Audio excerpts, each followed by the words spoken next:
J'espère que vous allez tous très bien aujourd'hui pour ce dernier maquillage d'Halloween et donc le dernier maquillage de cette série que je vous ai proposé cette année. Je suis super contente de vous proposer ce maquillage.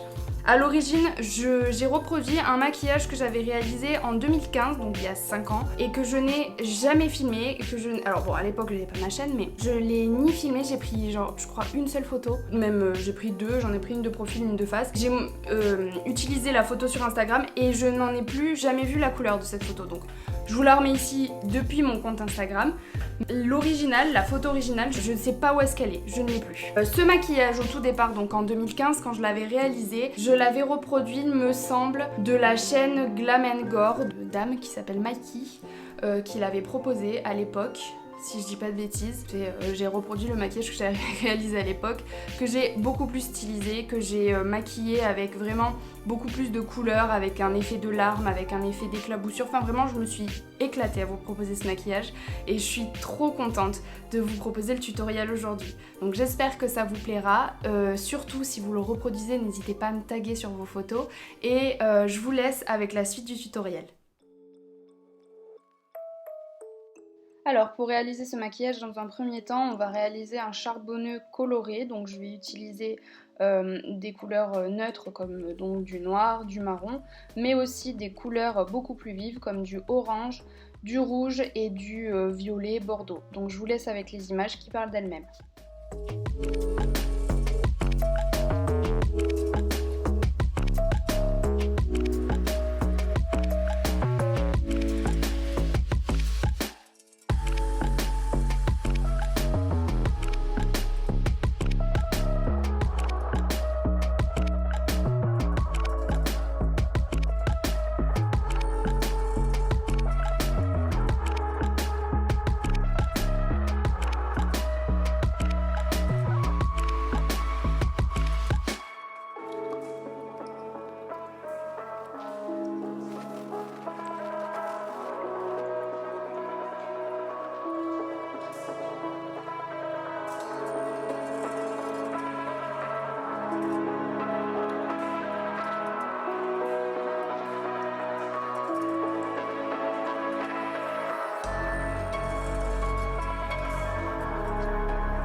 Pour donner un effet un peu plus artistique à mon maquillage, je vais remonter les couleurs le long de mes tempes et donc je vais les fondre ensemble. Donc comme vous pouvez le voir là, je vais remonter du orange et ensuite le violet bordeaux qui est en dessous de mon œil, je vais le fondre dans le orange sur le côté. Et je vais estomper ça au maximum pour que les couleurs se confondent vraiment entre elles.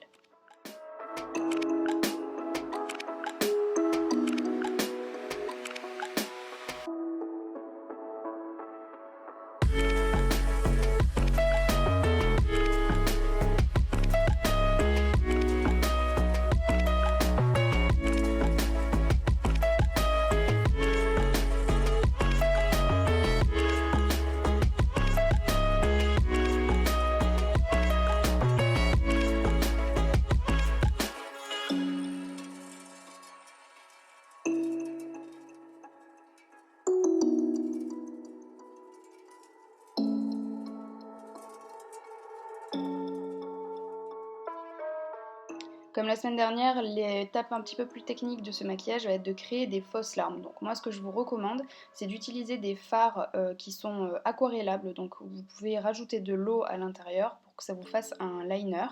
Et vous le gorgez d'eau et comme moi, là vous laissez couler les larmes le long de votre œil pour que ça donne quelque chose de plus naturel, en tout cas moins créé à l'aide de votre pinceau.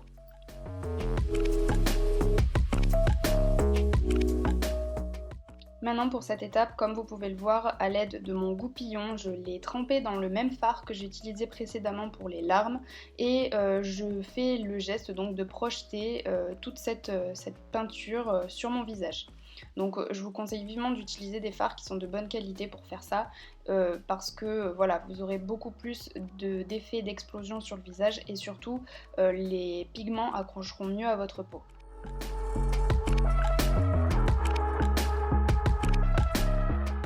Donc là c'est l'étape de la fausse peau et comme vous avez pu le voir, j'avais tracé au préalable à l'aide d'un crayon marron la forme donc pour délimiter de ce que je voulais créer avec le latex. Et comme à mon habitude, je vais utiliser donc du latex liquide pour former cette fausse peau à l'aide en plus de ça de coton. Faites attention parce que quand on se rapproche des yeux, ça a tendance à les faire couler parce que c'est quelque chose qui est très fort et qui est très agressif pour la peau. Donc si vous êtes sensible, il faut vraiment faire attention de vous protéger. Et donc j'applique ça tout le long de ma forme marron.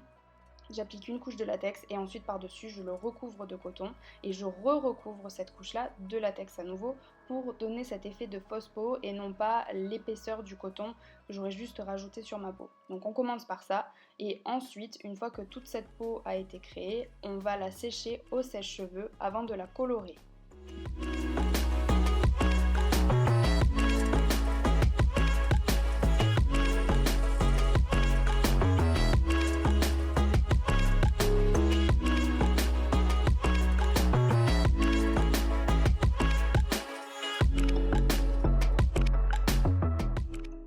Maintenant est le temps que ma fausse peau continue de sécher, donc je l'ai séchée comme je vous disais au sèche-cheveux, mais elle est encore un petit peu humide, donc en attendant je vais colorer l'intérieur de mon visage en noir, donc pour le faire disparaître avec le fond de ma vidéo. Et je vais donc utiliser un fard gras que je vais recouvrir ensuite de fard à paupières poudreux pour qu'il y ait moins cet aspect brillant. Et donc maintenant, comme vous pouvez le voir sur les images, je vais rajouter les détails donc de ma fausse peau et je vais colorer ça à l'aide donc de marron que je vais ensuite estomper dans du rose violet pour que ça donne cet effet un petit peu de peau abîmée. Et au fur et à mesure, je vais travailler. Donc ça, c'est vraiment un travail au feeling, c'est-à-dire qu'il faut vraiment que vous voyez vous-même petit à petit quand vous rajoutez la couleur de quoi est-ce que ça manque. Donc moi en l'occurrence là je rajoute un petit peu de rose puis un peu de marron et au fur et à mesure on fonce vers l'intérieur avec du marron un petit peu plus foncé.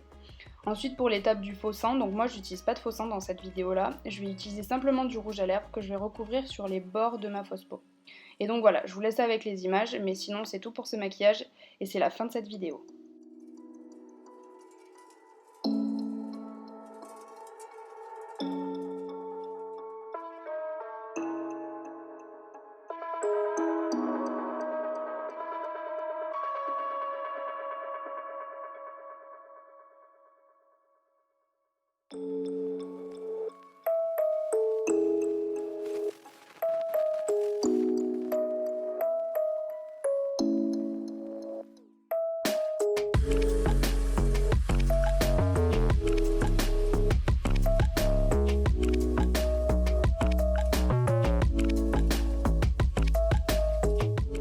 Cette vidéo est à présent terminée, j'espère qu'elle vous aura plu. Si comme moi vous avez adoré ce maquillage, n'hésitez pas à me le faire savoir et à me le dire dans les commentaires, à me laisser un petit pouce en l'air. J'espère aussi que ma série d'Halloween du coup de cette année vous aura plu. Moi j'ai été super contente de vous proposer tout ça, j'ai été super contente de vous proposer autant de maquillage et surtout je suis très heureuse de voir que j'ai pu tenir ce challenge et c'est pourquoi je vais vous proposer plus de vidéos et plus régulièrement parce que je me suis rendu compte au fur et à mesure de ce mois-ci que c'était totalement réalisable pour moi, en tout cas pour l'instant avec mon emploi du temps actuel, de vous proposer au moins une vidéo par semaine.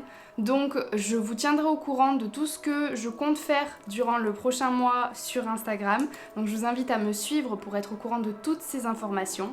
Et puis voilà, moi je vous laisse et je vous fais de très gros bisous. Je vous dis à très bientôt dans une prochaine vidéo. Ciao! Monsieur Mistiti, votre cœur recommence. Hé,